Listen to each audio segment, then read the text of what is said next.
Ini adalah sesuatu yang melanggar. Kenapa? Tidak ada satupun undang-undang, ya KUHP ataupun KUHAP yang wajibkan dalam proses pelimpahan menggunakan rompi tahanan.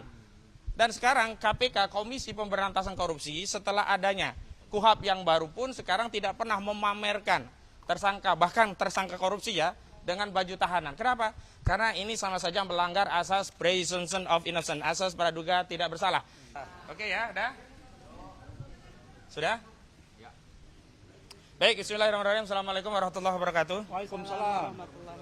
Kami perlu update apa yang terjadi sejak semalam hingga pagi tadi di tahanan titipan Polda Metro Jaya dan akhirnya jelang tahap 2 pelimpahan tersangka, barang bukti dan juga berkas perkara terhadap klien kami Roy Suryo di Kejaksaan Negeri Jakarta Selatan. Perlu kami tegaskan ulang kepada aparat penegak hukum, khususnya institusi kepolisian, bahwa dalam proses tahap 2 tidak ada satupun pasal di dalam KUHAP, baik yang lama maupun yang baru, yang mewajibkan dalam tahap 2 itu ada tindakan penahanan.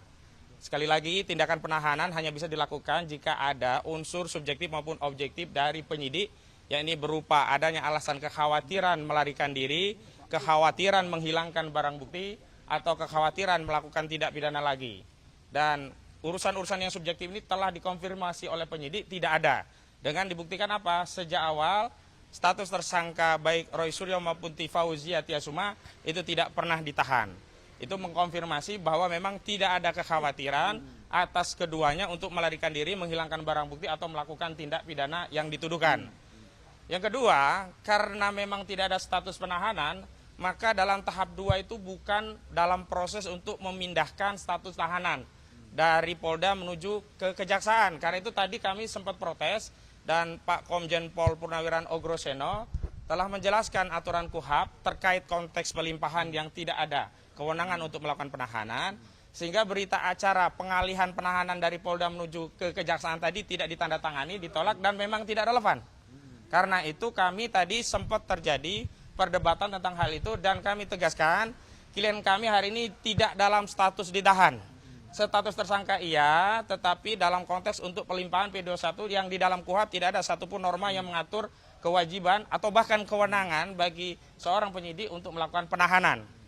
Yang ketiga, bahkan ini yang paling krusial, hak ya asasi manusia dari seseorang untuk merdeka dalam konteks menjalani perkara. Memang klien kami tidak merdeka karena berstatus tersangka, tetapi dalam menjalani perkara itu punya kemerdekaan tentang pilihan apa yang dia kenakan tentang pakaiannya. Dan tadi sempat ada upaya paksa dari penyidik Polda Metro Jaya untuk mengenakan rompi tahanan.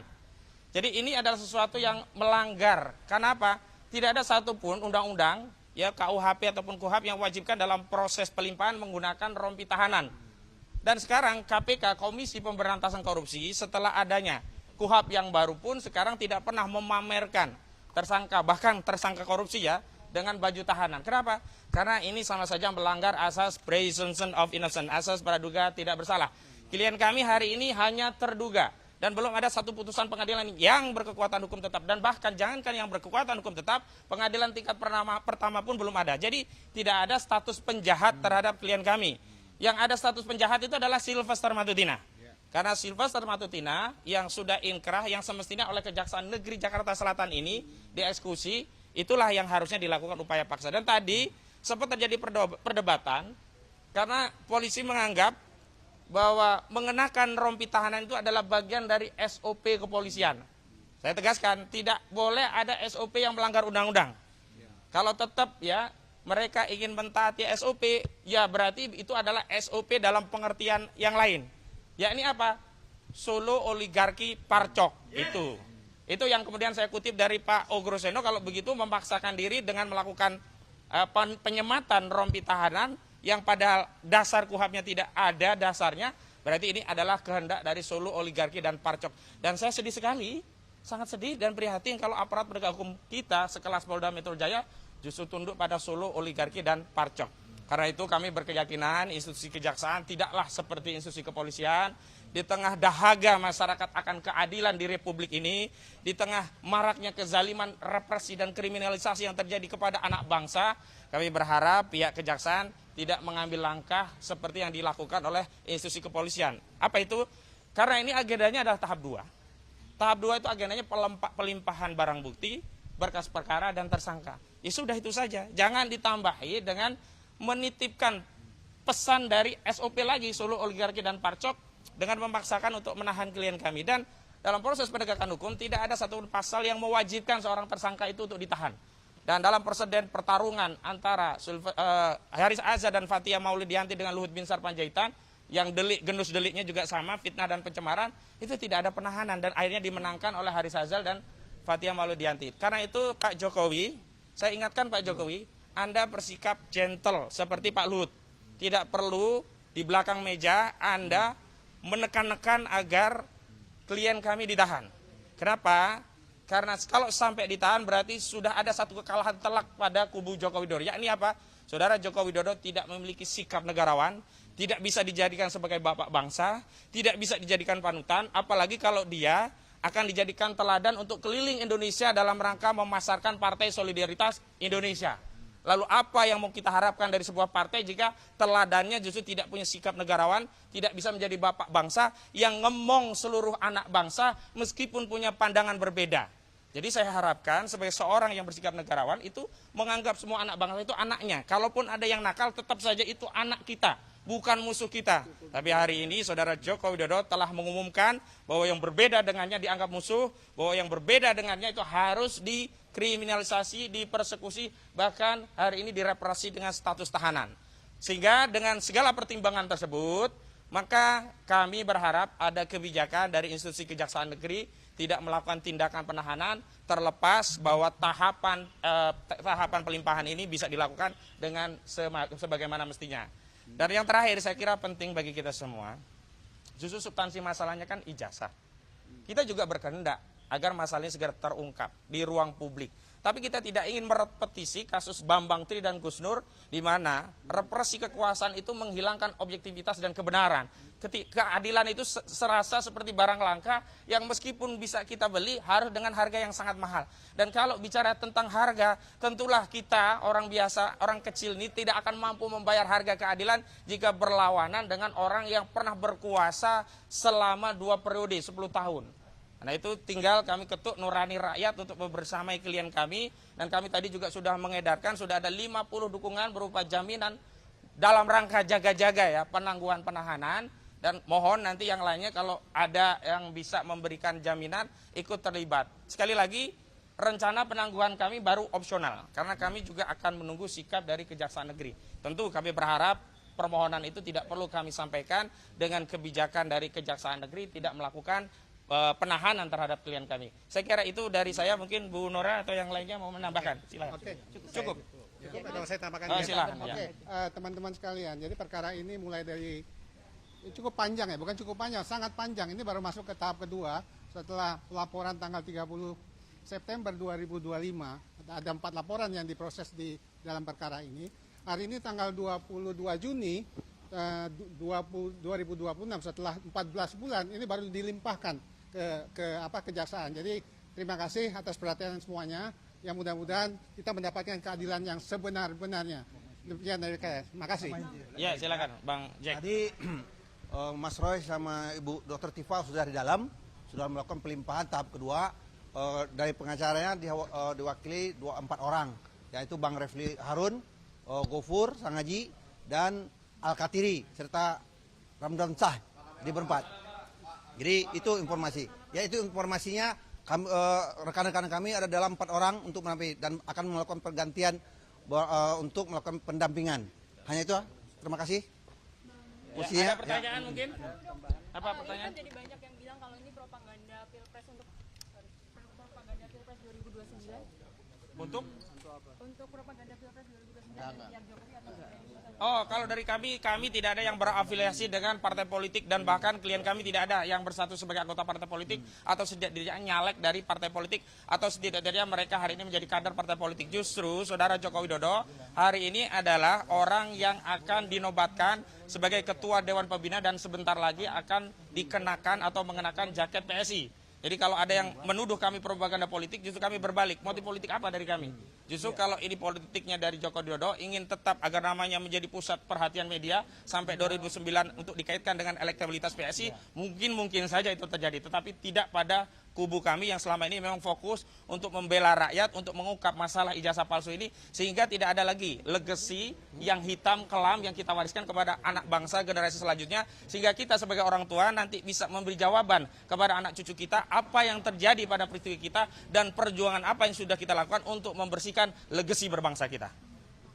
Tadi di Polda Metro sempat ditanyakan mengenai apakah penahanannya ini ada dugaan intervensi, tapi dari pihak Polda Metro menyebut kalau ada percobaan yang menghalang-halangi sehingga keputusannya untuk melakukan penahanan terhadap Roy Suryo dan Dr. Tifa. Gimana tanggapannya?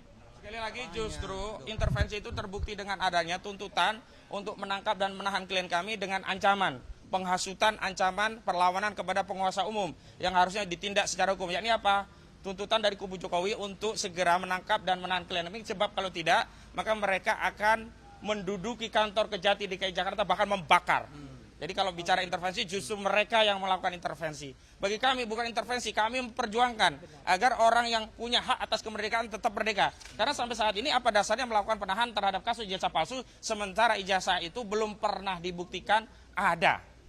Bahkan ada saja belum pernah dibuktikan. Kalau mau dibuktikan ada, tentu pembuktian itu adalah melalui pengadilan yang berkekuatan hukum tetap, bukan melalui cara-cara yang lainnya. Begitu.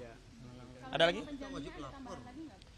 Penjaminnya yang kemarin sudah ada Pak Sedidu, ada Pak Majen Purnawirawan TNI Sunarko, ada Pak Komjen Pol Ogroseno, ada Pak Din Samsudin, ada Pak Marwan Batubara, ada banyak lagi tadi saya nggak hafal semuanya, jelas datanya ada di Pak Samsir ya tadi ya Bang ya, sudah lengkap kita akan kompilasi. Tapi sekali lagi ini hanya preparansi, jadi belum tentu kami gunakan, kami berharap kami tidak perlu mempergunakan, karena kami berharap juga tidak perlu mengkritisi institusi kejaksaan sebagaimana hari ini kami lakukan kepada institusi kepolisian. Kenapa? Karena tidak ada alasan bagi kami untuk mengkritisi institusi kejaksaan jika mereka tidak melakukan penahanan terhadap klien kami. Saya kira itu ya. Ada langkah mungkin misalkan hari ini nanti akan ada dilakukan penahanan seperti itu, langkahnya apa dari Ya, yang pertama secara hukum penangguhan penahanan, permohonan penahanan dengan jaminan, sehingga ketika ada alasan objektif bahwa orang ini tidak akan melarikan diri, tidak akan menghilangkan barang bukti, tidak akan mengulangi tindak pidana lagi, sehingga subjektivitas seorang jaksa dalam hal ini tidak berlaku. Kenapa? Kan melakukan penahanan karena ada subjektivitas. Apa itu subjektivitasnya? Kekhawatiran. Kekhawatiran akan apa? Akan lari, akan menghilangkan barang bukti, akan mengulangi tindak pidana. Lari kemana? Sudah dicekal. Barang bukti apa? Sudah disita. Mengulangi pidana apa? Wong kejahatannya belum ada bukti. Kalau orang menyampaikan pendapat, apakah kemudian pendapat itu dianggap kejahatan? Nggak ada. Sehingga kalau narasinya masih ke media, ngomong kemana-mana, lah ke media itu menghargai undangan media dan menyampaikan pendapat di media. Dan di Republik ini menghadiri media, menyampaikan pendapat di media itu sah, legal, dan konstitusional. Begitu. Cukup ya? Cukup? Ada Bang Azam mau disampaikan? Menyangkut penangkapan ya. Ya. Penangkapan ini nggak sah. Ke depan. Jadi gini, penangkapan ini nggak sah. Kenapa saya katakan tidak sah? Karena kita mengacu pada KUHAP. KUHAP-nya itu diatur pasal 97. Poinnya 2 atau ayat 2. Jadi seorang tersangka itu tetap wajib mendapatkan surat dari penyidik 3 hari. Nah kalau dipanggil Jumat maka hari Selasa itu sudah dapat surat. Tapi kalau belum dapat surat, tahu-tahu datang penyidik, bisa dikategorikan tanda kutip, ini kan penculikan namanya. Dipaksa orang ikut, dipaksa orang menandatangani penangkapan. Nah ini yang nggak benar gitu loh ya. Makanya harapan kami, kalau di kepolisian lewat SP3, maka kejaksaan harus berani bersikap menghentikan penuntutan. Karena diatur di SP2K itu. Jadi karena apa? Satu, kadaluarsa waktunya udah lewat. Masa 14 bulan baru sekarang. Dan prosesnya juga 7-8 bulan yang lalu dia jadi tersangka. Bulan 11. Masa sekarang dipaksa untuk dibawa. Dan yang paling lucu lagi melanggar KUHAP itu 14 hari yang semuanya dilanggar. Mulai KUHAP lama 138, mulai juga KUHAP baru 62 ayat 4 ayat 5 gitu loh ya. Semua ditabrak itu semua. Nggak peduli gitu loh semuanya. Nah, yang paling lucu lagi, masa hari Jumat itu dipaksa dibawa dengan batas waktu yang aneh gitu loh ya. Sekarang dipaksakan Senin ini. Ini sudah tanda kutip bahwa pemaksaan membawa ini semua melanggar KUHAP gitu loh ya. Seluruhnya melanggar KUHAP. Makanya saya katakan dengan tegas, KUHAP 97 itu poin 2 atau ayat 2 wajib tersangka itu harus dapat surat. Wajib itu ya, bukan tidak. Nah, baca itu gitu loh ya. Nah, kalau itu tidak ada ternyata itu. Gak sempet baca? Dengerin aja, klik icon text to speech di okezone.com.